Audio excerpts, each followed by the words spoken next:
The views and opinions expressed in this podcast by the host or the guest do not necessarily reflect the views of Paranormal Buzz Radio or its sponsors. Use of any material produced by Paranormal Buzz Radio without express written consent is strictly prohibited. For information on everything Paranormal Buzz Radio has to offer, visit our website, paranormalbuzzradio.com. Like us on Facebook, follow us on Twitter and Instagram.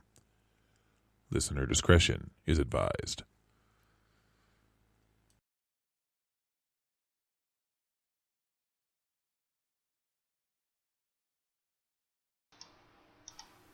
Here's your host, Nico.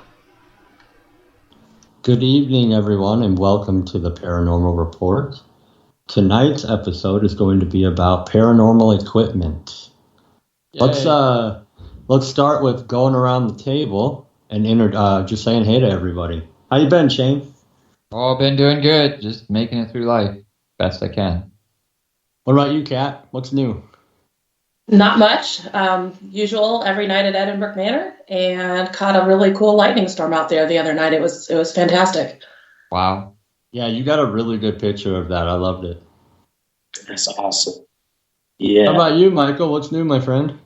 Oh, man, same old, like everybody else, just, living life and trying to get through every day, every day is a blessing above ground. So, working and, just hanging in there, man, and loving life. Well, I want to say thank you guys for being here tonight. I'm excited about this episode and to talk about some of the equipment that we use. I want to start off with just kind of talking about what equipment you guys started off with. Shane, what did you start off with when you first got into investigating? Well, I pretty much started off with an ancient EMF meter that I borrowed. A very terrible old Sony voice recorder. And let's see, what else did I have? Notepad, a compass. That was about it. Compass, that's awesome. I don't know too many people that use a compass. Yeah, I just use it as an EMF detector. If you can't afford one, that's a good way to get it. Oh, okay. And sorry, guys, if you're hearing any kind of audio bugs or anything like that, we're working on it. So just let us know if you hear anything funky, okay? Yeah, there's some buzz a little bit going. Yeah, a little bit, but we'll get it figured out. We're working on it. Yeah, I'll switch to my headphones, maybe that'll help. What about you, Michael? What'd you start off with in the beginning? I had a camera, what do you call? I call it my orb catcher. It was just what do you call it? I still have the camera. I bought an EMF meter, and just a voice recorder. I didn't have much. Recorder. Yeah, just a recorder, camera, and also he had a notepad as well to keep track of whatever I catch or stuff like that. But it wasn't much. I didn't have much when I first started, and it grew, casually, of course. But yeah, it was just mainly a camera, a voice recorder, and an EMF meter. Hey, I didn't either, my friend. When I first got invited to do one of these, all I bought was a recorder from Walmart. Yeah, because I didn't know anything, and I worked all the time. I didn't watch any of the shows on TV, so the people I went with, I didn't know any of that stuff. I wasn't exposed to any of the TV shows or what was popular to bring and all that. I didn't know anything about dowsing rods and all that kind of stuff. So what about you, Kat? What did you start off with? Well, I want to start by saying I actually do have compasses in my gear, even to this day, Nico. We've got 2 that we can use at our next investigation. Because I'm a Boy Scout mom. One of my moms was a Boy Scout all the way through, so that's just in there. I started with mostly myself, because most of my experiences through all of my life were me before I knew that equipment was a thing. My first thing was an EMF meter. From there, I had a digital recorder. I actually still have 2 of them that are so old that they don't actually plug into a computer or anything like that. You can't transfer files. You can just listen to them. Those are hanging out somewhere. That's about it. That's awesome. See that, when I think that's really typical when people first start out, because you don't really know what to start out with. You just go in there, you don't know what's going to happen. And most people, when they start, they've been invited by their friends or something like that, or, what they've seen on TV. I think almost everybody has at least a recorder. But I guess you'd be surprised, right? Yeah. What did you guys get in the beginning with what you started off, that very minimal gear? I would say for me, mainly like on my recorder, I would get, spirit voices. Sometime with my camera, I would catch orbs. Well, I caught a lot of orbs with it's a little Canon camera. And, some of the orbs had faces in them and stuff. I wish I can show you what they look like and all that. It's just so small. But, mainly it was just maybe voices. EMF meter would go off here and there, sometime with no, out of nowhere it would, go off like that. But mainly just the orbs and the spirit voices for me. Yeah, just enough to kind of keep you going, right? Yeah, yes, sir. Yeah. What about you, Shane? What'd you get with that first gear that you had? Well, we did get, of course, some EVPs, some pretty good ones, some bad ones. I don't know. I'm interested. Did you ever get anything with your compass? Like when we used a compass for the longest time just to see, we didn't really get much from it. Yeah, only one time in all the investigations I've done have I actually seen it show up and actually wiggle by itself. I mean, sitting on the table, people are 3 feet away, and all of a sudden it did a wavery thing. Now, that was much later in my ghost hunting career, and so I had the sensor board and all that stuff by then, as well as the compass. And of course the sensor board showed, off the scale EMF readings and magnetic field fluctuations. So whatever it was fairly brief, but pretty strong, and exactly to the second matched the time that the compass moved. So you saw massive spikes, the compass wiggled back and forth, probably 10, 15 degrees, and then settled down. And that was in response to one of our other female members of the group asking questions. And she was talking about the compass, and she was like, hey, can you guys move physical objects? Can you do things? Can you, throw something around the room or whatever? And all of a sudden the compass wiggles back and forth about 10, 15 degrees. And, at the time there was no sound, nothing happened. But then when I went back and looked at the data and reviewed the video that was pointed at the compass in that table, the movements exactly sync with what the board showed for its pretty good sized spikes of magnetic field and in EMF. So obviously there was a field there because 3 instruments saw it. That's awesome. Yeah. See, in order to catch something like that, you really have to plan your experiment and have it controlled. Right. Like you said, have a camera pointed at it, have it timed, and then you can get those subtle incidences that all come together at once. Yeah. What about you, Kat? What were some of your first experiences with your beginning gear? I can't say that I had any. I just mostly had self-experiences, and it kept me going and being and existing in what I was doing. And it was before the shows were anything for the most part, so I had no idea what I was doing, and I have no shame in that. Yeah, that's really good. Yeah, it's good to hear that because,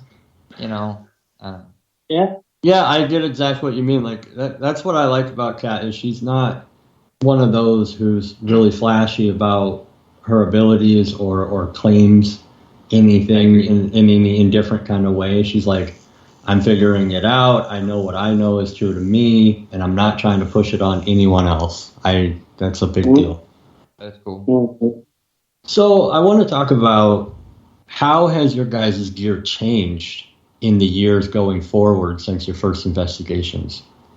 I'm broke now. That's so true. Well, I mean, that's so true.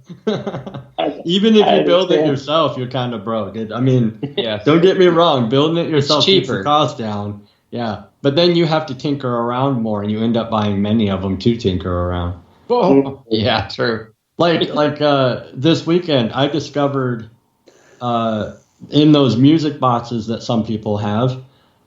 So Kat and I were at a location where we put it up in a hallway on a table, and when we first tested it, the distance from the machine to make sure we weren't setting it off, it was at a certain distance down the hallway, and it would not set off by anything or anyone passing it. And later on through the night, it started getting set off when we were at the end of the table versus the middle of the hallway.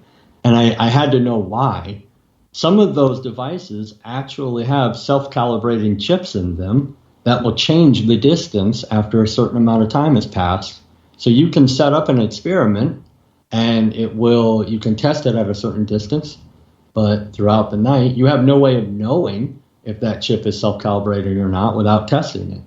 That's something I just discovered. Yeah, it's one of those movement chips that's linked to a music box. So you could set up an experiment and think you're not setting it off, and then actually later on through the night, you could be setting it off and thinking that it's a ghost because you tested it earlier, you know? And I can give some insight into that exact issue. So I was an alarm installer for 3 years. I professionally installed alarm systems, mostly in high-end places and hospitals and things like that. Those motion sensors that they use for the alarm systems are basically the same thing that they use for the small ghost gadget. They're just little basic infrared motion sensors.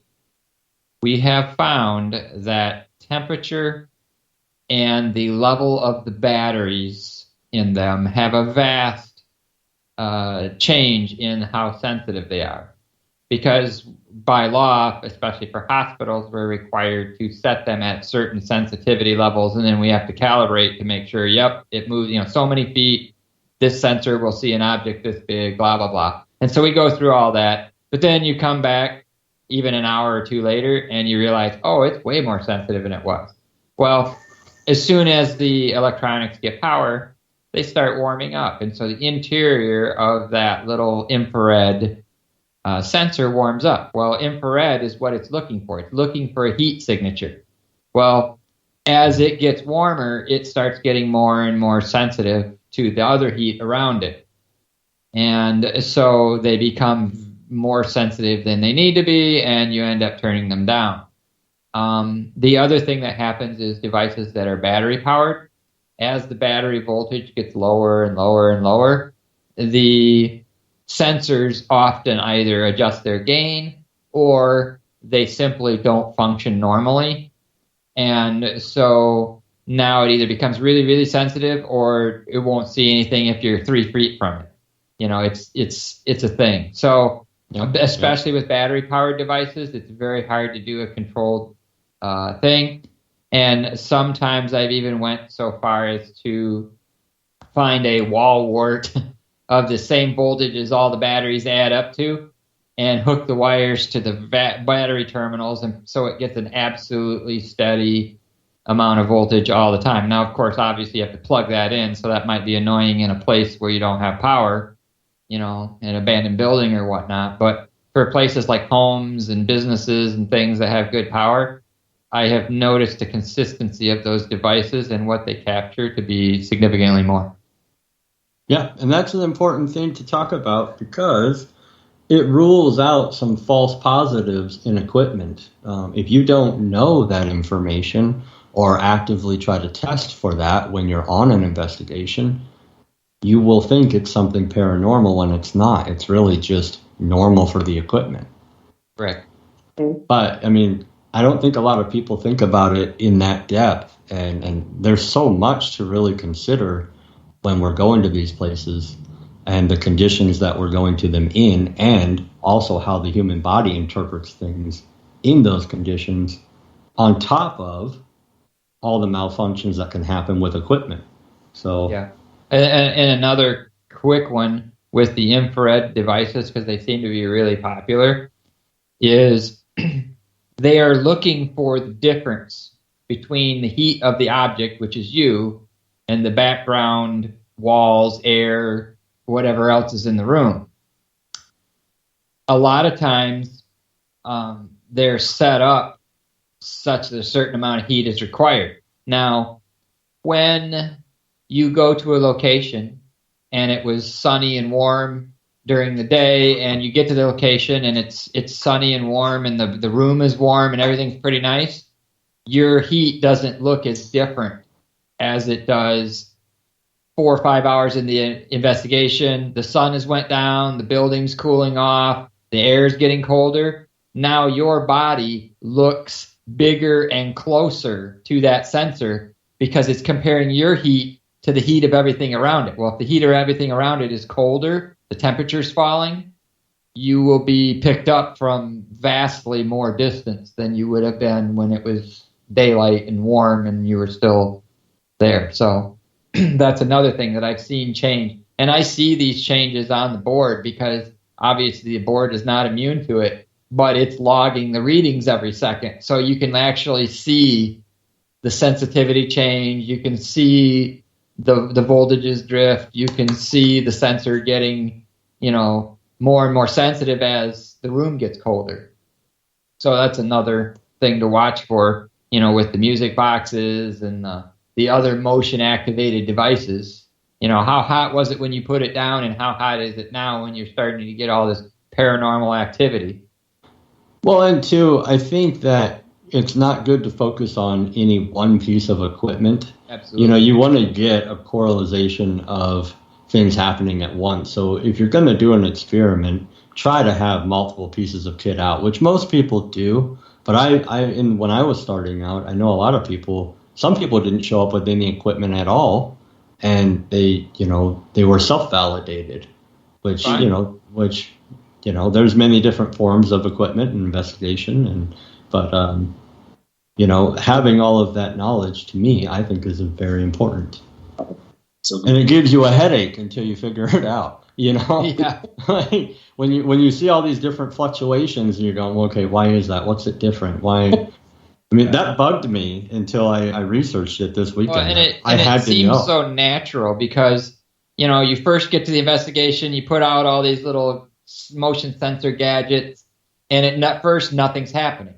And then 2, 3, 4 hours into the investigation, all of a sudden there's this flurry of activity, and all these sensors are going off, and everybody's getting excited, and then they're not really thinking about, well, maybe a temperature change has occurred, or some other thing like that, and now it's just going off because it's seeing your body more vividly. The other thing that happens is things like the heat kicks on, the furnace kicks on, the vents start blowing out hot air. Well, the sensor unfortunately can't tell the difference between a solid object that's warm and air that's warm.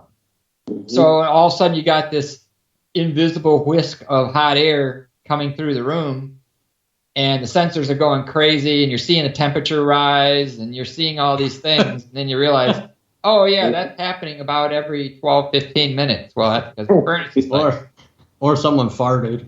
Yeah. Right as you were walking, it's going off. It wants us to come back. Yeah, it smells sulfur. That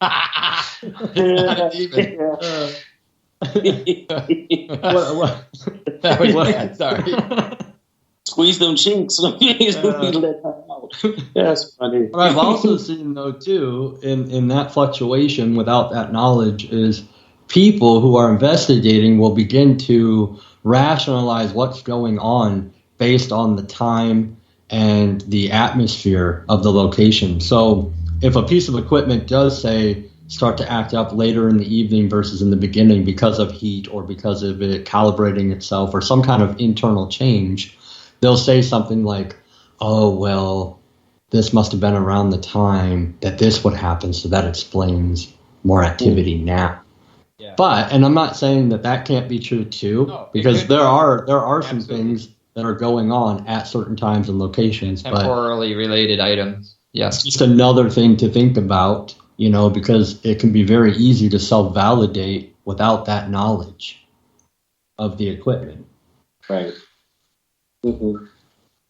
And how many people are testing for that? Sorry, Michael, go ahead. No, you fine. You fine. I can come back. No problem. Well, all I was going to say was, a lot of people don't really think about that being a possibility, and they're also not testing for it because of the lack of that knowledge. You know what I mean? And you get that knowledge from building your own equipment. When you understand electricity and circuitry enough to completely construct one from scratch, you also understand the physics and the actual things. Plus, you will see these things happen to the things you build, and you're like, "What? It was working 2 hours ago. Now what's the problem?" And then you start putting probes and meters and things all over your device on this pile of wires on your bench that you're trying to build. And all of a sudden you realize, I know what's going on. It's a temperature change or, whatever is happening. And now it's like, okay, well, now I know I got to watch for this. But then you got to think about there's only so many different gadgets and things that people can build. And so most of the commercial gadgets are some version of something that I would build anyways. And so, they're going to have the same problems that mine do, And now that doesn't mean, to add to this, because it sounds so negative, but it doesn't mean you can't use these devices. It means that you have to come up with more controlled experiments to use them. Like for instance, your sensing equipment, pointing it against a controlled area at a certain distance, measuring the distance, noting the time, understanding your piece of equipment. And then if you test that over time, so if you put that, like that music box, we now can put that in a hallway, point it, and we know that it will do that, right? Right. So we can account for it, and we can narrow our sessions down to a point where that doesn't happen. So if we need to make them 10-minute sessions or 20-minute sessions to negate that negative part of the equipment, we can, Yeah. So going forward, what do you guys use now? Like, what is your favorite piece of equipment, and what have you gotten from it over time? What's something substantial that you've gotten with equipment that you value? Let's start with Michael. I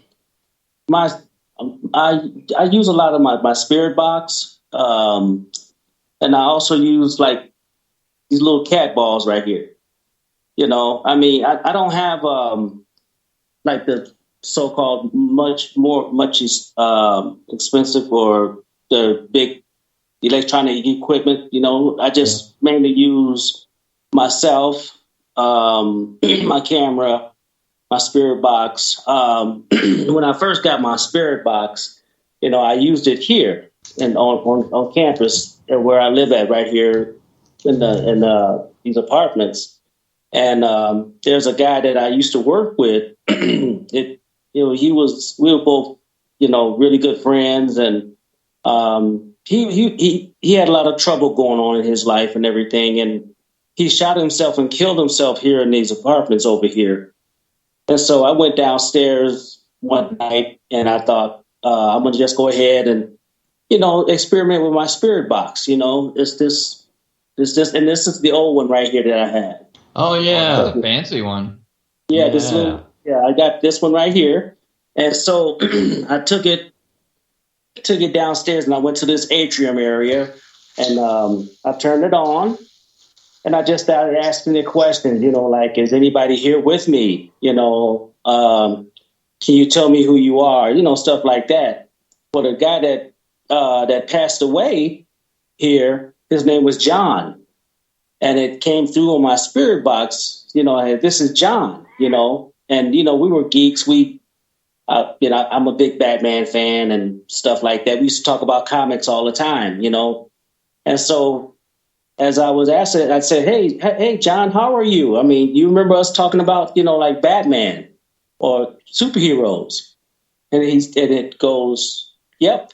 It just says yes, yeah, yep, like that. And then I said, so who was your favorite superhero? And it said Batman. Whoa! And I thought, yeah, it came through. I mean, it was clear. I mean, what it does. It talks through the radio waves and spits out different words or sentences or whatever. Yeah. And I said, John, thank you for showing up. Thank you for coming to see me. Because I went to his funeral and everything. And he was only 28 years old. Oh, so yeah, he killed him. Yeah, I mean, and it was. I can go into it, but I'm not, because it's a bunch of stuff that he was going through. But my spirit, the best thing I got from my spirit box was him coming through for me and talking to me. That's awesome. Wishing me well. And then, I feel him every once in a while, hanging around here.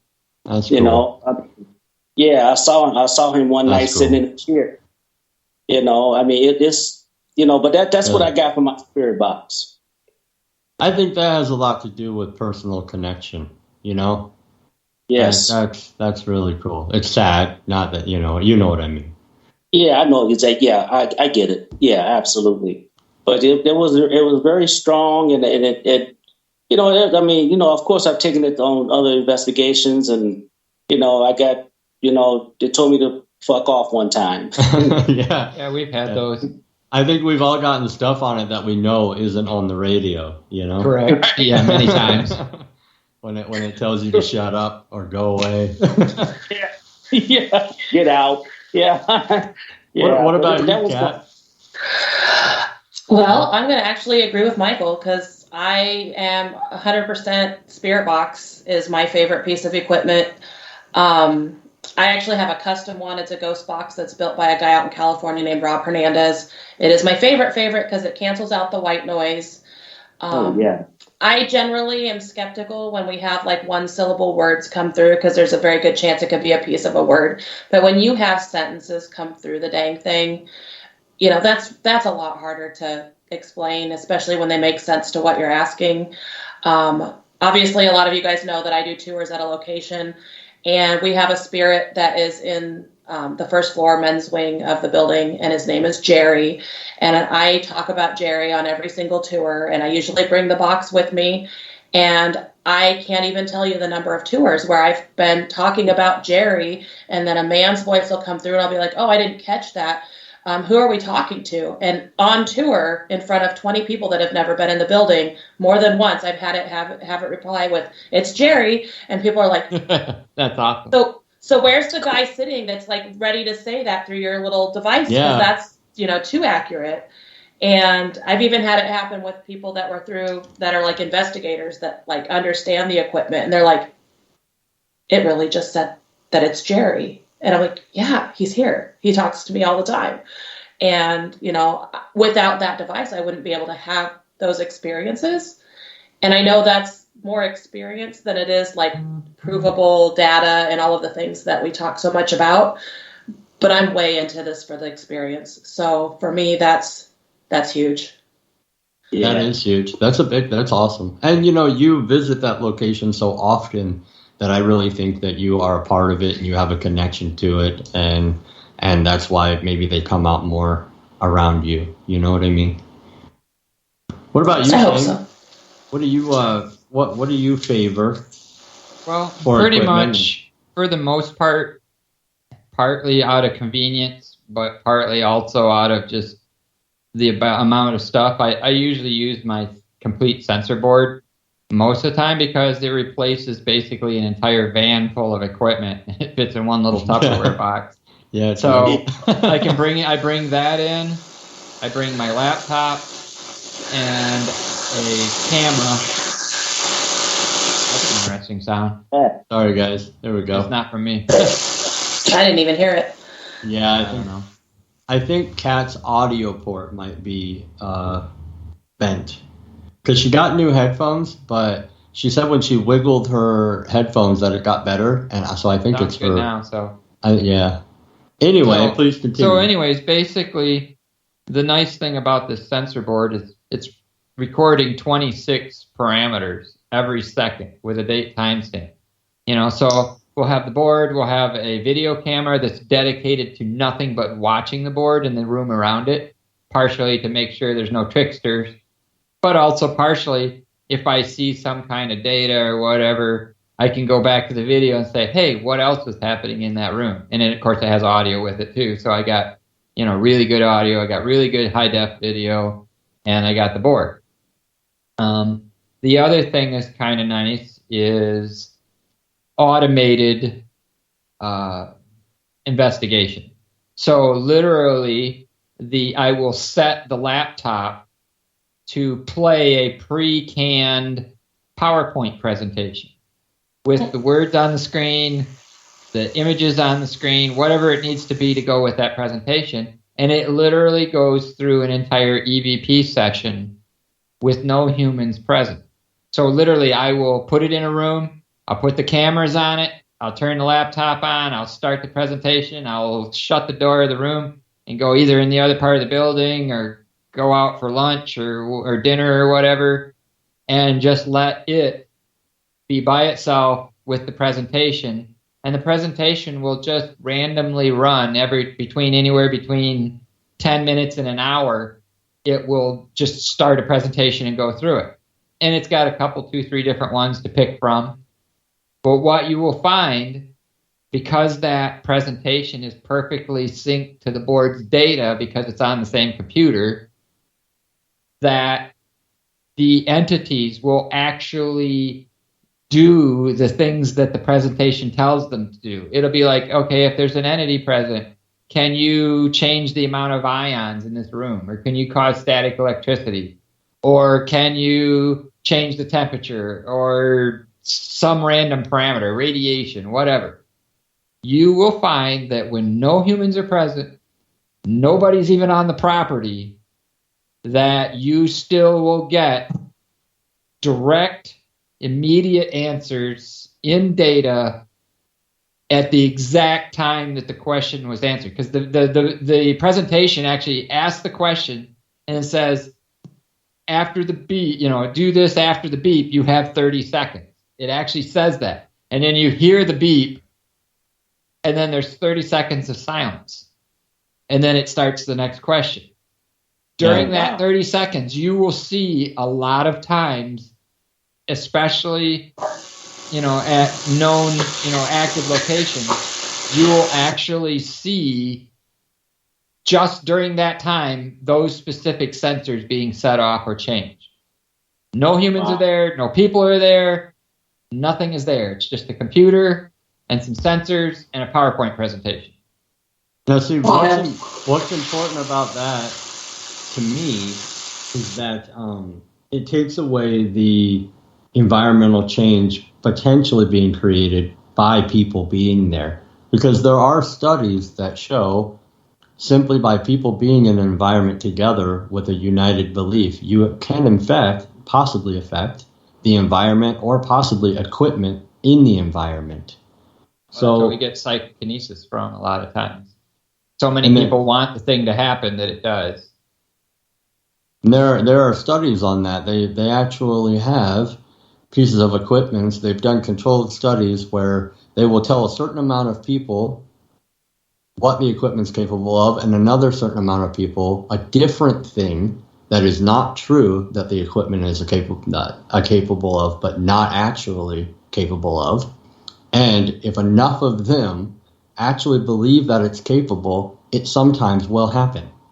Yes. Which is insane. Well, and the other thing I've actually found, if I go back through all my ghost data from years and years of doing this, that there are times where a bunch of people will come into the room and they'll do EVP sessions, they'll do card games, they'll do Ouija board, they'll do every kind of thing, right? Not one sensor will fluctuate other than maybe the motion sensor, and the temperature sensor might slowly rise because there's 10 people in the room now and their body heat's rising their thing. There won't be nothing. But then we'll all leave. I'll put it on automated mode, and we'll go to dinner, and we'll all be at the restaurant, and we'll come back 2 hours later, and there were all kinds of hits on that thing. And there's no way that, the computer, the laptop's going to influence things like how much ions are in the room or how much the radiation level is. So it's almost like the entities are like, I ain't talking to these people. And there's people here every freaking weekend, And, and then the other thing is now there's this nifty device, and somebody left a PowerPoint presentation. So, of course, anybody that sees a screen wants to watch it, whether they're from the 1800s or from modern day. And so they're all hanging out, having a good time with this board and with the session and playing along with the games and changing the things you tell them to change. But the people come back and nope, the whole rest of the night would be just dead.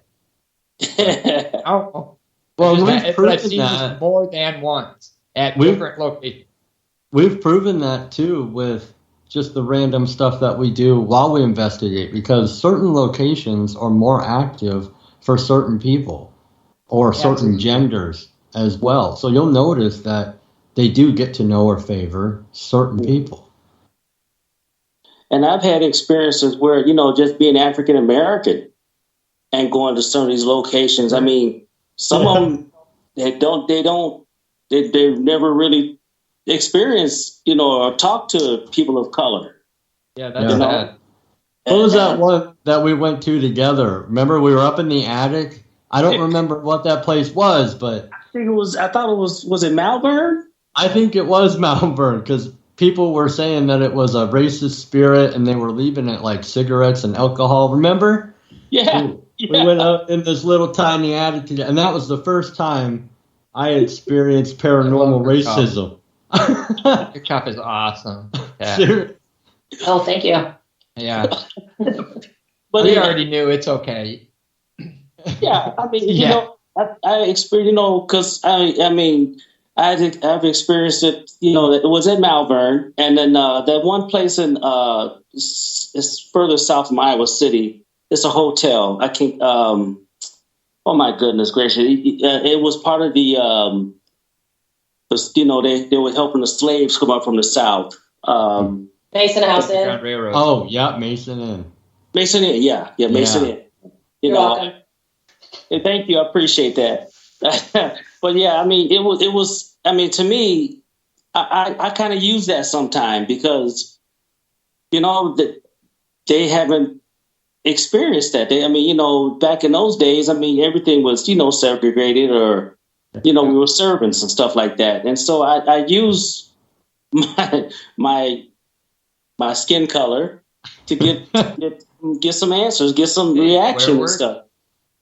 Yeah, I wish I still had that audio, Michael. That was great. He was on a tangent. This is the first time I ever heard the N word over the radio. Yeah, I heard it at Horridge House at random when I was talking through an Estes session, and the thing that was talking through me had a very southern accent, and he started making slurs at the people in the room, and I had no idea what was going on because I was blindfolded and headphones, and somebody in the room would say something, and I'd tell them to shut up and call them a name, and then somebody else would say something, and it would make some remark at them. I'm like, I can't wait to go back and watch that one. Yeah. Denise in the chat said that she was with you for one of them, Michael, too, in April at Malvern. You guys had a racist thing happen there. Yeah. And man, he went off on this. It was great. He was like, I'm gonna do whatever I want, wherever I want. You don't control me. I'm gonna take a shower in your shower. I'm gonna cook. All night he was just walking around. I own this place, not you. Oh no. I just, I couldn't help it. They called me the N-word, so I just kind of said, okay, I'm gonna start cooking on your stove. That's right. I'm gonna cook some yeah. And when he did that, it was funny, but it was a form of antagonizing, and at the same time as that was going on and we were all laughing, there was this board behind us, a board on the wall that was nailed to the wall. It fell to the ground. Wow. And all of us jumped. It scared the shit out of us. None of us would buy it at all. It got angry to him having a good time. Yeah, yeah, it did. It was scary. I mean, we all jumped, and I said, "Oh, okay, I better be cool. Better slow down a little." We laughed after that. We got out of the attic. Yeah. Like you do. We all walk around in these places thinking we want our equipment to go off, and then when something really does happen that's crazy, we freeze. Mm-hmm. I mean, when that board maybe I'm just crazy or messed up mentally, but when something's going, somebody's like, "Yeah, there's a freaking demon in the basement. It's coming up through the floor." I'm like, I'm the first one going straight down, like right now. Throw my board against the wall. Yeah, it's like, I don't care. I want to see it. I want to check this out. I want to get some sensors on this thing. Come and punch my sensors. I'm like Egon or some crap. And you're right. That leads me to my next question. People who also are equipment, like Kat and Michael, you guys are sensitive to some things and have different abilities and races and genders. I think that plays a part at some of these locations too. But I'd like to know more about it from your guys' point of view, your experiences through investigating. I can tell you, just from the place, the hotel that Kat just said, Lord have mercy. Thank you. We stayed there for a couple of nights, and we have got lucky because, they weren't busy. So we had, each got a room, and then we stayed overnight. But anyway, during the investigation, EMF meters were going crazy at the time. We sat on the bed and we were talking, and at one time it just completely stopped. And I said to it, I said, if you don't want me in this room, being a person of color, I can leave out. And, the ladies that are here, they can talk to you. And when I said that, the EMF meter went all the way to red. Oh. It just went, and I thought, okay, they don't want me in here and all that. So I left out of the room. And when I left out of the room, they got all kind of hits from the questions they were asking. Usually sometime when we use that EMF meter, when we ask questions, we wait for the lights to see if they come on, if they answer them through the lights. Sometimes they'll just answer them that way, not even answer them on the on my voice recorders. You know what I'm saying?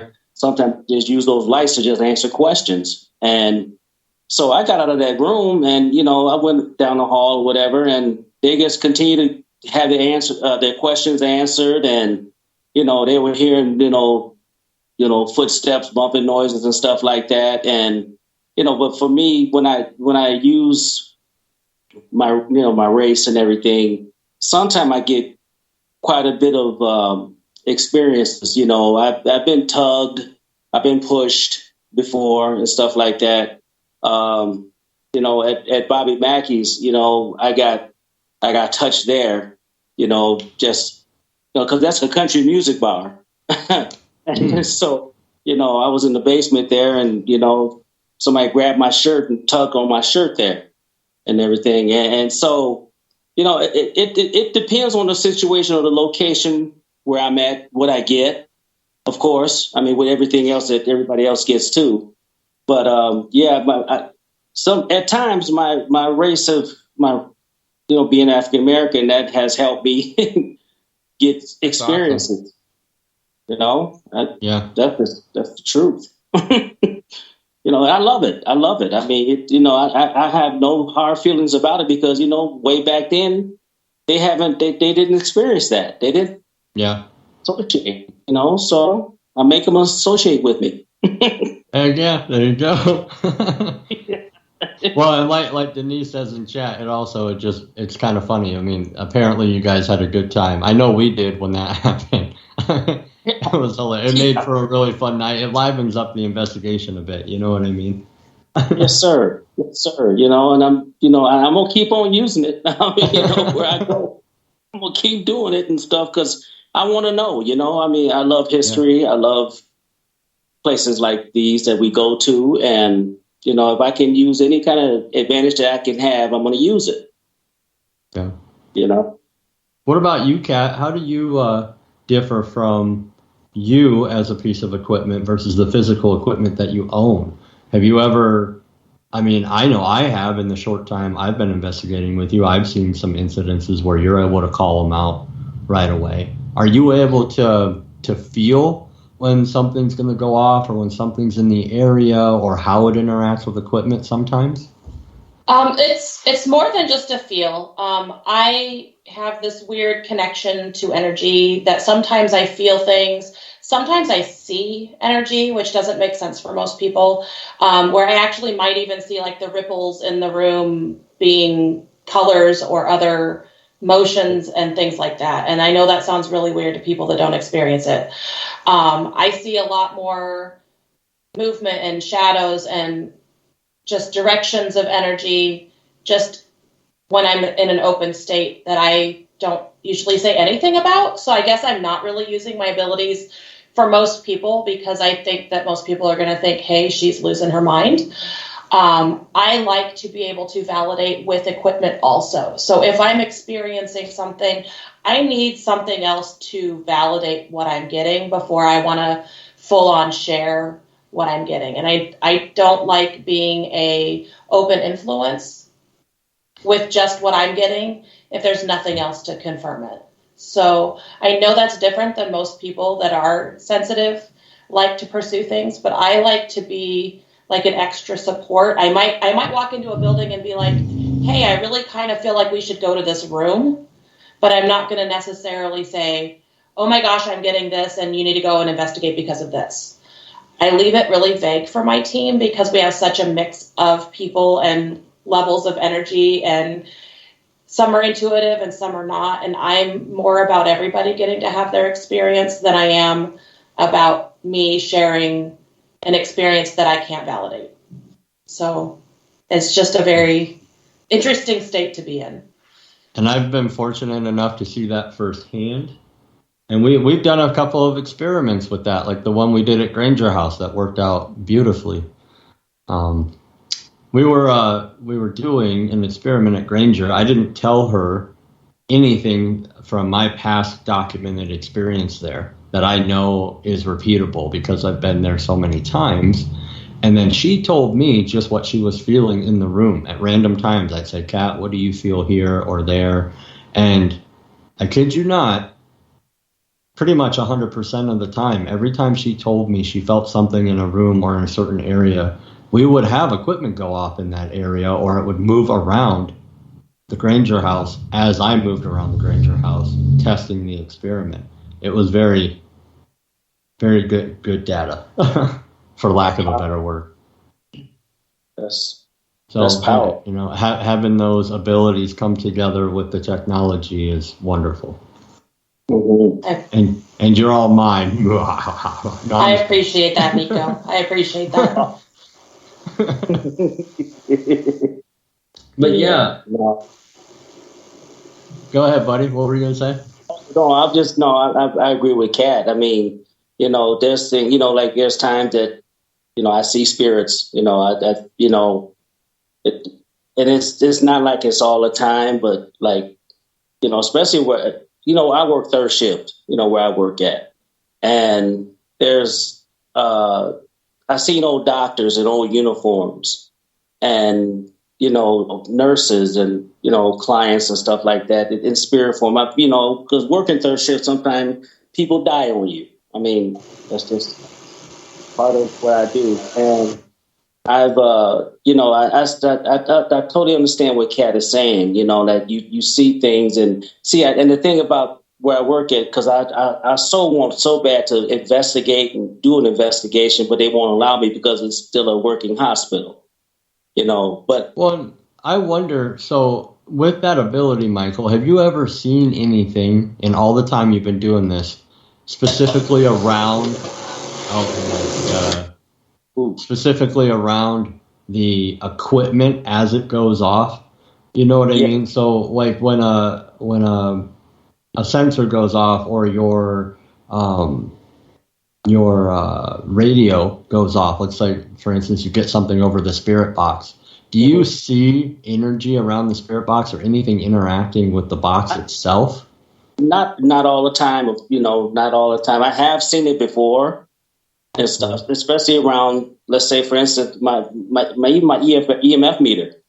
I can sit it down on the floor somewhere and, be away from it. And it has gone off on that now. I've seen the image of the spirit around it. It was just, and like I said, it was very, very very few times that I've ever seen that. But I have seen it before, and it just was pretty cool, to see it go off, and also see it with my own eyes, with my own vision. And the experience, it was the spirit box. I've seen it around there as well. Just like I said, very few times, all that. But it was quite, reaffirming that that did happen. That does happen. And so I totally understand what Kat is saying, and I get it. No, can I interrupt? Okay, yeah, I just am curious because I know Shane and Nico. You guys are like the opposite of me and Michael. How would you validate our experiences, Shane? If you were in a room with me and I'm saying this is the I'm perfect experiencing segue. this. Yes, it is. I was just been thinking about this.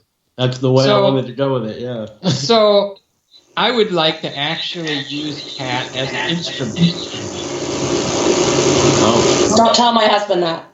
I didn't hear what you said. I'm sorry. We won't let him know. But so what I would like to do is someday I would like to get one of those Muse brain scanners and a ECG and a skin resistance meter.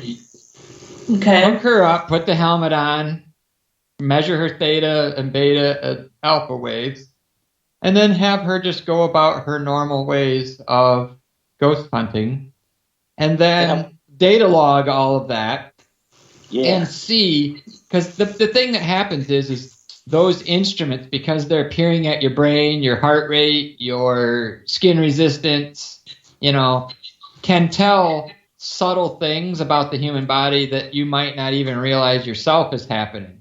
And I want to see if her reactions to things like entities, etc., in the rooms, in the areas, correlate with what the other equipment says. So literally watch her brain and see her subconscious reactions to the perceived entities or whatever, and data log that, and then temporally compare it to my sensor board data, to other EMF meters, to all kinds of other instruments, and see what happens.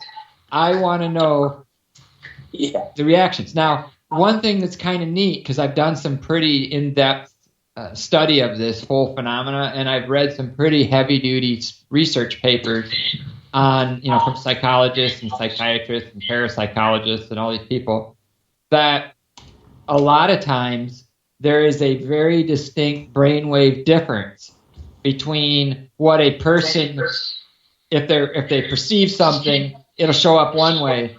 But if they're actually registering a subconscious connection with something else, like an entity or whatever, you will actually see that, and they might not even see their own reactions. Or, sometimes people say, somebody in the group will say, "Hey, did you see that?" And they're like, "Oh yeah, I heard it, I saw it," and they start getting this group thing going where everybody's now seeing and hearing and doing all this stuff.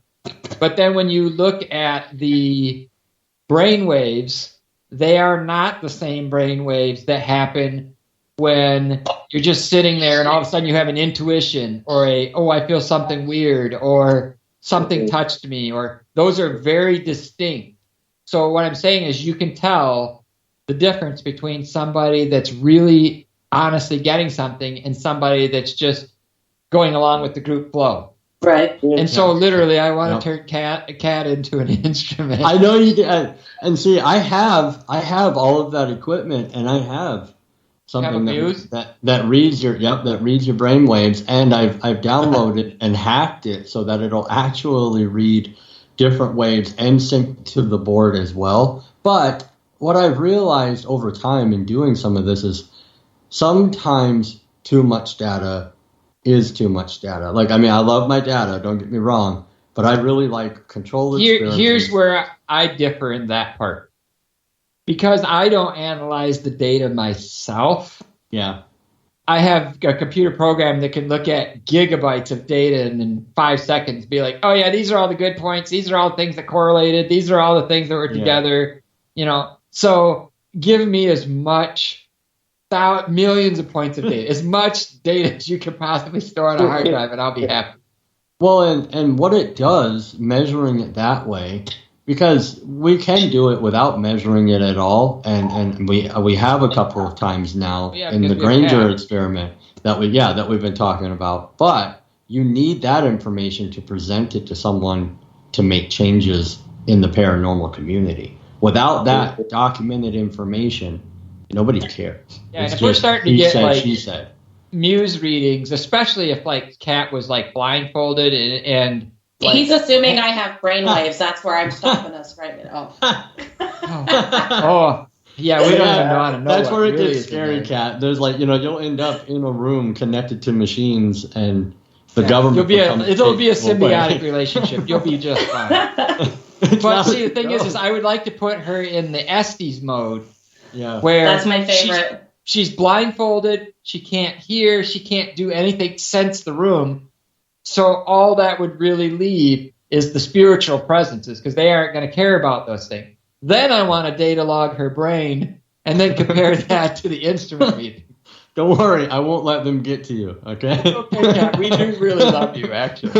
I'm all in. I love this, actually, because I like the logical side just as much. So no cat was harmed in the filming of this episode. If you show all of that what we're talking about right now is history changing. It's substantial. I mean, you why aren't we wiring up Michael is the question I have here. Why can't we will wire up Michael. Okay. So we will. We'll test it all out on him first. Get all the bugs out. Hey, yeah, then we'll plug the two wires together. Yeah. And their brains can transfer back and forth. I'm sorry, Michael. This doesn't feel so good, guys. Oh my goodness. All of a sudden, I like dolls now. See? All in. I'm all in. Let's do it. We will definitely have to do another episode on equipment because we are running out of time. But I had many other things to cover. I'm happy it went this way. Oh, it's smooth. This has been. But I really wanted to connect those different points. And the idea of this episode is just to get you to think about your equipment, the conditions that you're in, and yourself as a piece of equipment as well. So study. And if you guys have any questions, feel free to reach out in the comment section. We will reply to them, and we want to help people. So yeah, this is wonderful. I love that, man. Great. Let me see. I'm gonna tinfoil over my head before the next session. Just in case. Hey, I thought about doing that as a funny thing. When I first meet people and they ask me what kind of gear I have, I have that big bag, Shay. I've always wanted to. I thought about doing it to you guys, just having a pre-made foil hat in there and being serious. Okay, now, guys, we got to put the board out and we got to put these hats on. And, right. And don't breathe too hard near the board either. Don't do that. Well, all right, guys. Again, we apologize about those few random audio bits. People in chat said that it's not too bad, but we will get it figured out. Thank you guys for joining. Thank you to everyone out there who is listening or listens later. I hope you all have a really good night, and we will see you next month.